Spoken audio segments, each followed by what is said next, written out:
ময়লা আবর্জনা, জলাবদ্ধতা, ভাঙা রাস্তা, যানজট, সড়ক দুর্ঘটনা, রেল দুর্ঘটনা, কান্না, হাহাকার, মানুষের অসহায় আর্তনাদ, হাসপাতালের অস্বাস্থ্যকর পরিবেশ, চিকিৎসা সেবার ঘাটতি, দুর্নীতি, এরপর তো আছে অতিরিক্ত ভাড়া আদায়।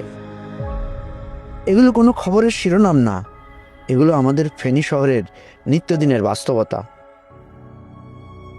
যুগ যুগ ধরে আমি দেখেছি ঘটতে থাকা এই সমস্যাগুলো। অনেক সময় আমি নিজেও এটা শিকার হয়েছি। দাঁড়িয়ে থেকেছি, ভেবেছি, প্রশ্ন করেছি, কিন্তু কেন এগুলো ঠিক করে না? কেন আমার জন্মস্থানে আমি উন্নত চিকিৎসা পাই না? কেন এখানে নেই সুশৃঙ্খল সড়ক ব্যবস্থা? কেন নেই ট্রাফিক শৃঙ্খলা? কেন এত দুর্নীতি? না, আর প্রশ্ন না, আর অভিযোগ না।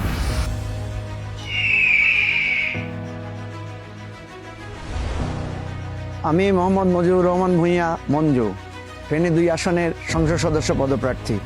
আমি আমার জন্মস্থানকে ভালোবাসি, আমি আমার ফেনীকে ভালোবাসি।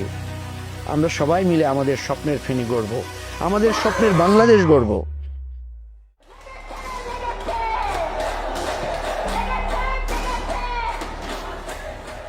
24শে জুলাই আমাদের সামনে একটা সম্ভাব্য সুযোগ এনে দিয়েছে।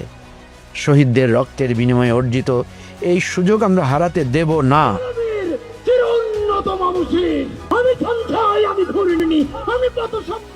শহীদ শরীফ ওসমান হাদির ইনসাফের বাংলাদেশ, দুর্নীতিমুক্ত বাংলাদেশ আমরা গড়বই ইনশাআল্লাহ।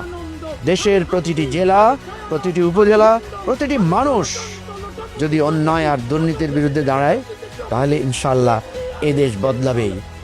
আর এই স্বপ্নের দেশ, এই স্বপ্নের ফেনী গড়া, এটাই আমার একমাত্র লক্ষ্য। ফেনী শহরকে আমরা একটা আদর্শ শহরে রূপান্তরিত করব ইনশাআল্লাহ।